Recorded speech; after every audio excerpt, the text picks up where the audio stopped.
Doctor Zakir Naik কি বলছে কথাটা একবার শুনুন। জুনিয়র, আমার প্রশ্নটা হলো, পবিত্র কোরআনে সূরা হজের ৪৭ নম্বর আয়াতে আছে, বলা হয়েছে তোমার প্রতিপালকের কাছে একদিন তোমাদের হিসাবে 1000 বছরের সমান।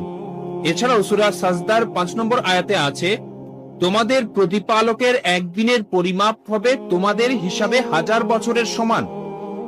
এরপর সূরা মারিজের 4 নম্বর আয়াতে বলা হয়েছে ফেরেশতা এবং রূহ আল্লাহর দিকে ঊর্ধ্বগামী হয় এমন একদিনে যার পরিমাণ পার্থিব 50,000 বছর।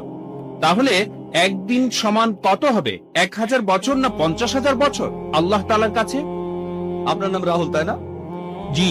আপনি তো গতকাল সৃষ্টির 6 দিন নিয়ে আমাকে প্রশ্ন করেছিলেন। মাশাআল্লাহ, আপনাকে ভালোবাসি। আমিও আপনাকে ভালোবাসি। এখন আপনাকে বলি, ইন্টারনেটে দেখবেন এগুলো খুবই কমন প্রশ্ন। আপনাকে এগুলো জানার জন্য বিশেষজ্ঞ হতে হবে না, আপনি ইন্টারনেটে চলে যান, ইসলাম বিরোধী সাইটগুলোতে এরকম অনেক কিছুই পাবেন। আমি শিওর যে ভাই রাহুল, আপনি বোধহয় পুরো কোরআন পড়েননি। না।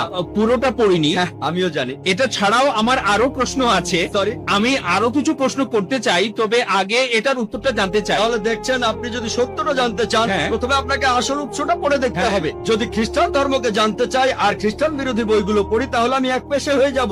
তাই আমি আপনাকে অনুরোধ করছি, প্রথমে ভালো সাইটগুলো দেখেন, পবিত্র কোরআন পড়েন, তারপর 2টো না 200টা প্রশ্ন করেন আমাকে, ইনশাআল্লাহ আমি উত্তর দেব। অবশ্যই হ্যাঁ, বুঝেছি। এখনো উত্তর দেব।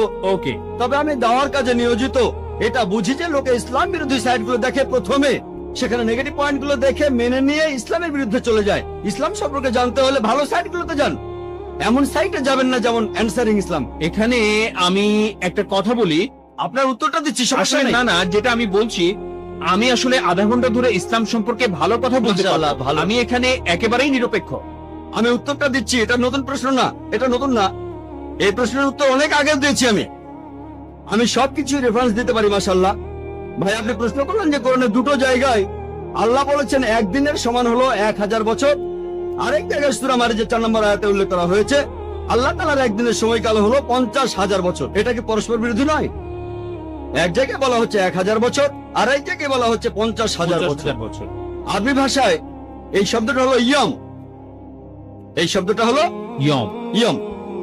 এখন ইয়ম এর 2টো অর্থ আছে। একটা অর্থ হলো দিন, দিন দিন 24 ঘন্টা একদিন। অন্য অর্থটা হচ্ছে একটা সময়কাল, একটা যুগ। এটা যে কোনো একটা সময়কাল হতে পারে। তাহলে ইয়মের একটা অর্থ হলো দিন, আরেকটা অর্থ হলো একটা সময়কাল। তাহলে যদি সঠিকভাবে কোরআন পড়েন, একটা আয়াত বলছে যে একদিন সবকিছু আল্লাহ সুবহানাহু ওয়া তাআলার কাছে উপরে চলে যাবে, যেদিনের পরিমাণ হবে 1000 বছর তোমাদের হিসেবে। একটা দিন, একটা সময়কাল, যেটা সময় হবে তোমাদের হিসেবে 1000 বছর। অন্য জায়গায় সূরা মারিজের 4 নম্বর আয়াতে উল্লেখ করা হয়েছে যে ফেরেশতাগণ যখন আল্লাহ তাআলার দিকে ঊর্ধ্বগামী হয়, এই সময় যে সময়টা লাগে একটা হ্যাঁ। সময়কাল, যেটা পার্থিব 50,000 বছরের সমান।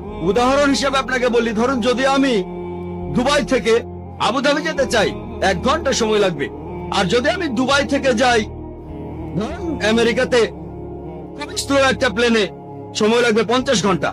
দুবাই থেকে আবুধাবি যেতে আমার মোট সময় লাগবে 1 ঘন্টা, আর দুবাই থেকে নিউ ইয়র্ক যেতে আমার সময় লাগবে মোট 50 ঘন্টা। এটা পরস্পর বিরোধী কথা নয়, কারণ এই দুটো বিষয়ই আসলে আলাদা বিষয়। তাই আল্লাহ এক জায়গায় বলছেন একদিন সবকিছু তার কাছে চলে যাবে, সেটার সময় আলাদা। অন্য জায়গায় ফেরেশতাগণ তার কাছে যাবেন, সেটার সময়ও আলাদা। এটা পরস্পর বিরোধী নয়। এখানে বিষয় দুটো আলাদা, তাই সময়ের হিসেবটাও আলাদা। যদি অনুবাদ করেন দিন, 24 ঘন্টার দিন, তাহলে পরস্পর বিরোধী হবে। যদি অনুবাদ করেন এটা একটা সময়কাল, যেমন আল্লাহ বলেছেন তিনি এই বিশ্বজগৎ সৃষ্টি করেছেন মোট 6 দিনে, 6টি আয়ামে, এটা আসলে 24 ঘন্টার দিন নয়, তাহলে পরস্পর বিরোধী হবে। এই 6টা সময়কাল, 6টা যুগ, বিজ্ঞানীদেরও এ ব্যাপারে কোনো আপত্তি নেই। তাহলে এখানেও ইয়ামের অর্থ একটা সময়কাল। এই উত্তরগুলোর জন্য আমাদের ওয়েবসাইটে যেতে পারেন, irf.net, www.irf.net। ইনশাআল্লাহ বেশিরভাগ প্রশ্নের উত্তর সেখানে পাবেন। আশা করি উত্তরটা পেয়েছেন। স্যার, এখানে তাহলে দুইটা হলো আলাদা জিনিস। হ্যাঁ, ঠিক। এক্সেলেন্ট। আচ্ছা, আর আর যে শব্দটা আপনি বললেন, শব্দ দুইটা আলাদা, একটা হলো দিন ইয়াম আর শব্দটার অন্যটা দুটো হলো অর্থ আছে। একটা অর্থ হচ্ছে 24 ঘন্টার দিন, অন্যটা হলো যুগ, আর- সময়কাল। আর এই দুইটা জায়গাতেই ইয়ম শব্দটা বলা হয়েছে। একই শব্দ আছে। একই শব্দ হ্যাঁ। দিয়ে বোঝানো হচ্ছে একটা দিন বা যে তিনটা আয়াত বলেছেন সবগুলোতে, সূরা হাজে আছে, সূরা মারিজে আছে, এছাড়াও যেখানে বলা আছে যে আল্লাহ পৃথিবী আর আকাশমণ্ডলী সৃষ্টি করেছেন 6 দিনে, এখানেও ইয়াম শব্দটাই। এর বহুবচন হচ্ছে আইয়াম। একই শব্দ সূরা ফুসিলাতে, আপনি হয়তো রেফারেন্সটা ভুলে গেছেন, 9 থেকে 12 নম্বর আয়াত, এখানেও আইয়াম শব্দটাই আছে। ওকে, তাহলে এই শব্দটা দিয়ে বোঝায় একদিন অথবা তবে হতে পারে এখানে একটা অসময় সময়কাল। একটা সময়কাল, একটা যুগ। আচ্ছা, আর এই সময়কালটা হতে পারে সময়কাল হতে পারে 1 ঘন্টা, হতে পারে 10 ঘন্টা, হতে পারে 10 বছর, হতে পারে 1000 বছর, 1 কোটি বছর। আর আর এই দুইটা আয়াত আসলে আলাদা বিষয়ের কথা ঠিক। বলছে। Excellent. আশা করি উত্তরটা পেয়েছেন, Thank you. আশা করি কনভিন্স হ্যাঁ, হয়েছেন। হয়েছি। আমি এখন পেছনে দাঁড়াচ্ছি, আবার প্রশ্ন করব। এবার পরের প্রশ্নটা করেন।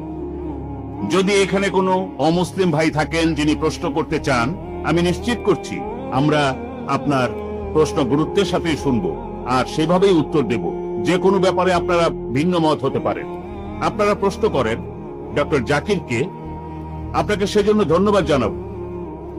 যদি ডক্টর জাকিরকে কোনো সমালোচিত বিষয় নিয়ে প্রশ্ন করেন, তাহলে পর্বটা সবার জন্য আরো আকর্ষণীয় হবে, যাতে সবাই বুঝতে পারেন সমালোচিত বিষয় নিয়ে। যেগুলো কম সমালোচিত সেই বিষয়গুলো পরে আসবে। আর কোনো অমুসলিম ভাই কি আছেন? হ্যাঁ, ভাই রাহুল। আচ্ছা, আপনাকে তো আমরা সব জায়গাতেই দেখছি, আর অন্যরাও প্রশ্ন করছে না। হ্যাঁ ভাই রাহুল। হ্যাঁ, বলছি।